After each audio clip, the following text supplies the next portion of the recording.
January 49 BC.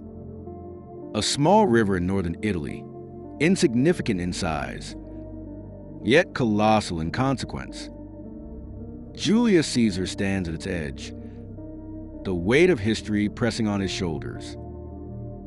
Behind him, an army fiercely loyal, hardened by a decade of conquest in Gaul.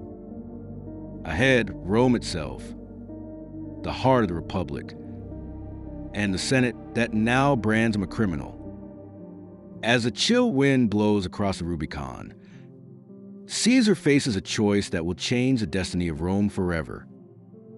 To cross is treason, but not to cross is surrender.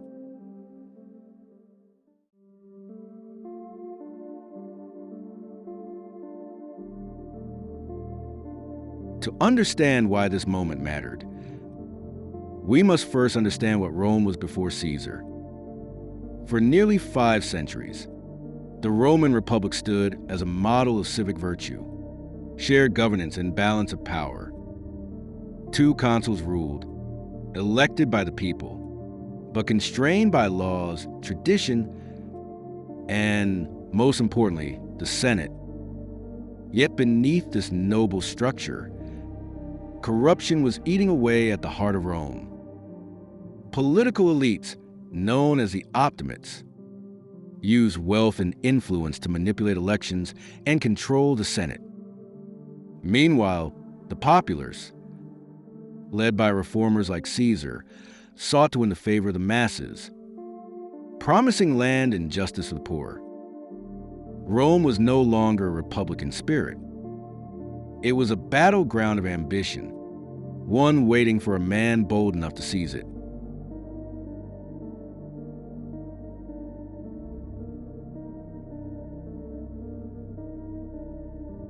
Julius Caesar was that man, born into a patrician family, yet loved by the common people. Caesar was a paradox, a noble who spoke the language of the streets. His brilliance wasn't limited to politics.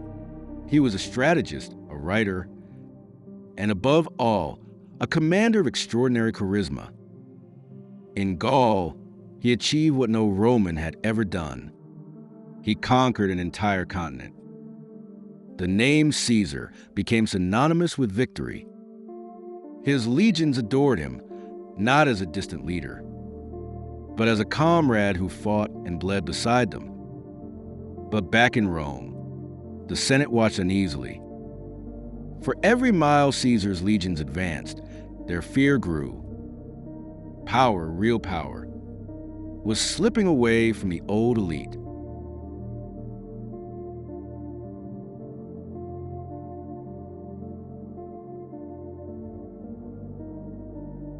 By 50 BC, Caesar's term as governor of Gaul had ended. The Senate, led by Caesar's rival, Pompey the Great, ordered him to disband his army and return to Rome, alone. The message was clear. Caesar would stand trial for overstepping his authority and waging wars without Senate approval. It was a trap. Without his legions, Caesar would be defenseless. He would lose his political career, his fortune, and perhaps even his life. The Senate believed Caesar would submit. They underestimated him.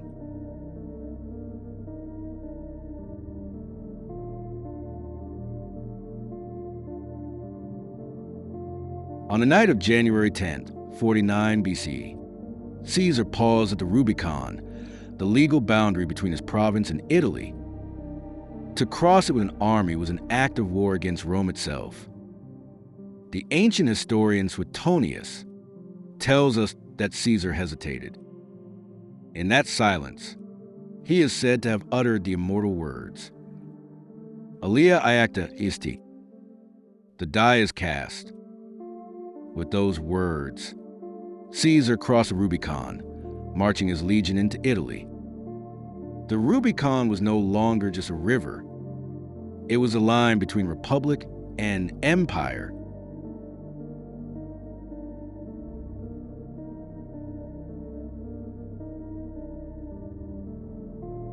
News of Caesar's march sent shockwaves through the Republic. Pompey and the Senate fled south, abandoning the city without a fight. For the first time in centuries, Rome itself was undefended. Caesar entered the capital, not as a conqueror, but as a liberator. He promised no revenge, no executions. Instead, he sought legitimacy. He wanted to restore order. But his march had set in motion something far greater than politics. The Republic was dead. The age of civil war had begun.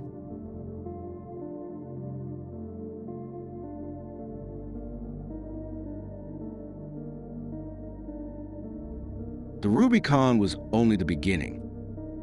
Over the next few years, Rome would tear itself apart. Caesar pursued Pompey across the Mediterranean, from Italy to Greece, from Spain to Egypt. At Pharsalus in 48 BC, their fates collided. Pompey commanded the Senate's legions, numerous, disciplined, and noble. Caesar's forces were fewer, but battle-hardened. Against all odds, Caesar triumphed. Pompey fled to Egypt, only to be betrayed and murdered on arrival. When Caesar wept at the sight of Pompey's severed head, he wasn't mourning an enemy, he was mourning the republic they had both destroyed.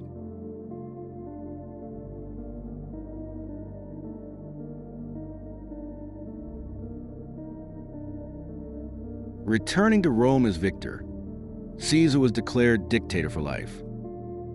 He enacted sweeping reforms, canceling debts, redistributing land, and expanding citizenship.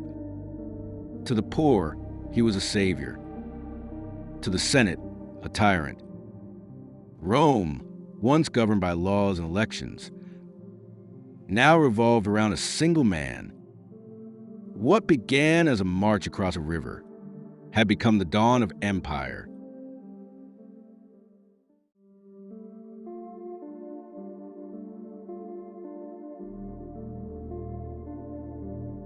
On March 15th, 44 BC, the Senate struck back.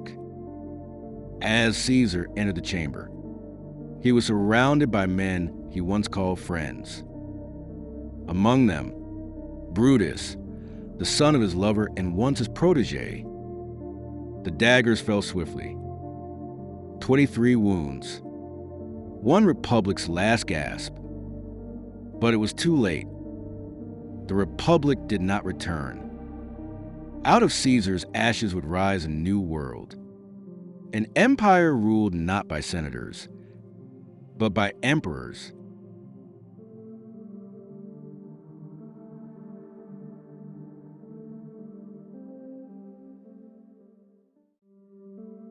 The crossing of the Rubicon remains one of history's most powerful symbols. A point of no return.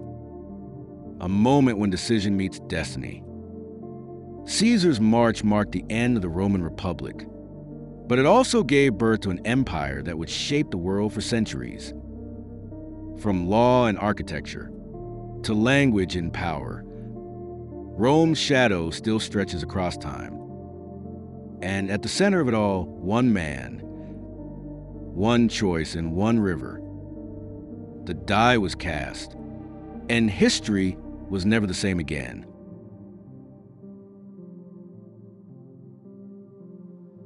This was the crossing of the Rubicon, the moment Julius Caesar ended the Roman Republic. If history teaches us anything, it's that revolutions rarely end where they begin. I'm your host, and this is Renaissance Reframed, where we uncover the turning points that shaped our world. Subscribe and join us next time as we travel deeper into the echoes of history.